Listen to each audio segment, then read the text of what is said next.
Ever wonder how a small group of colonies managed to defeat the most powerful empire on Earth? The story of the American Revolutionary War isn't just about battles and dates. It's a tale of rebellion, sacrifice, and the birth of a nation. Let's dive into how it all happened. It all started with a simple idea. Who gets to make the rules? For years, the American colonies felt like they were getting a raw deal from Great Britain. They were being hit with taxes on everything from tea to newspapers, or without having any say in the British government. This wasn't just about money. It was about respect and freedom. The colonists famously chanted, "No taxation without representation." This growing anger was like a powder keg, and all it needed was a spark. That spark came on a misty morning in April 1775.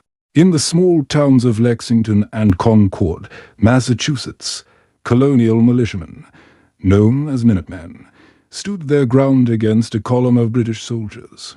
Someone fired a shot to this day. No one knows for sure who, and the shot heard round the world echoed across the colonies. The American Revolution had begun. This wasn't a planned war. It was a spontaneous eruption of frustration that had been building for over a decade. News of the fighting spread like wildfire.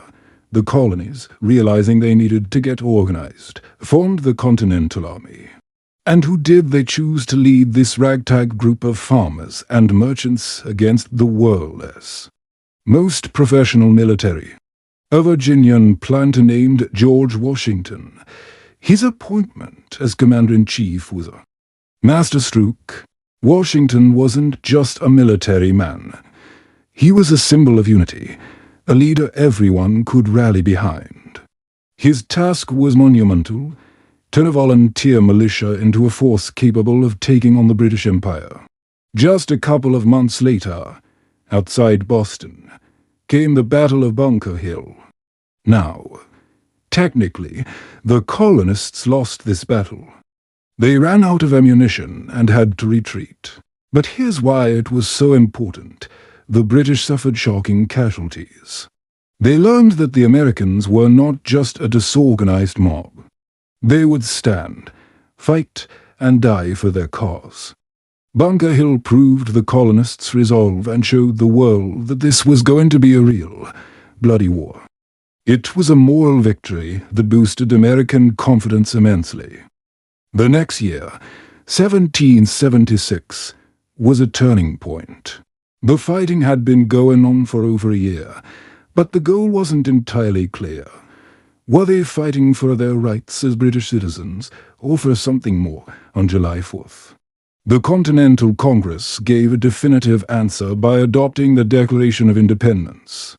This document, beautifully written by Thomas Jefferson, was revolutionary. It declared that the colonies were now free and independent states and laid out the radical idea that all men are created equal with rights to life, liberty, and the pursuit of happiness.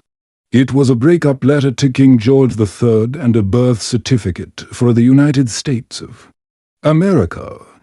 With independence declared, the war intensified. The early years were tough for the Continental Army. They were pushed out of New York and faced defeat after defeat. But Washington was a master of survival. He pulled off a daring Christmas night crossing of the Delaware River to surprise and defeat Hessian mercenaries at the Battle of Trenton. It was a much-needed victory that saved the Revolution from collapsing. The true turning point came in 1777 at the Battle of Saratoga in upstate New York. American forces, led by General Horatio Gates and the brilliant battlefield commander Benedict Arnold, surrounded and captured an entire British army. This victory was huge. It convinced France, who was still bitter about losing to Britain in a previous war, that the Americans actually had a chance to win. The French decided to join the war on America's side, providing money, weapons, and, most importantly, their powerful navy. The American Revolution had officially gone global. But victory didn't come easy. The winter that followed Saratoga was brutal. Washington's army camped at Valley Forge, Pennsylvania, and faced unimaginable hardship. They were short on food, clothing, and shelter. Thousands died from disease and starvation. It was the army's darkest hour. Yet, they didn't quit. A Prussian officer, Baron von Steuben, arrived and transformed the starving soldiers into a disciplined fighting force. The perseverance at Valley Forge became a legendary symbol of American grit and determination. They emerged from that winter a tougher, more professional army. After years of stalemate in the north, the British shifted their strategy and focused on the south. They believed there were more loyalists there who would help them crush the rebellion, initially. It worked. They captured major cities like Savannah and Charleston, but the British couldn't control the vast countryside. American commanders like Nathanael Greene and Daniel Morgan used clever guerrilla tactics. They engaged in hit-and-run warfare, dragging the British forces on exhausting chases through swamps and forests, wearing them down bit by bit. This southern campaign was messy and brutal, but it was incredibly effective at draining British resources and morale. This all led to the grand finale in 1781 at a small port town in Virginia called Yorktown. The main British army in the south, led by General Cornwallis, had marched there to be resupplied by the British Navy. But it was a trap. Washington secretly marched his army south from New York, while the French fleet sailed up and blocked the British Navy from escaping by sea. Cornwallis was completely surrounded on land and sea.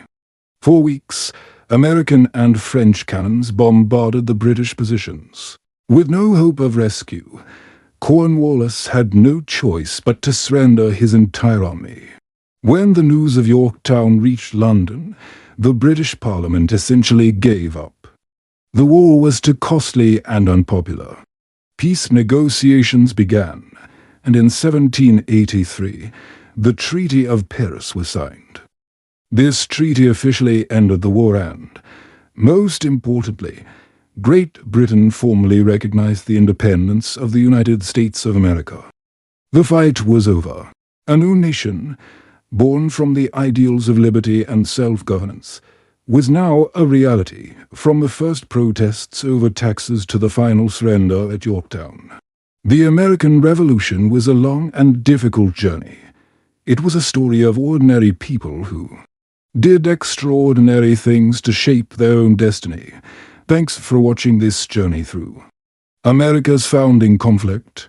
If you enjoyed this video, please give it a like, subscribe for more history, and let us know in the comments what piece of history you'd like us to explore next.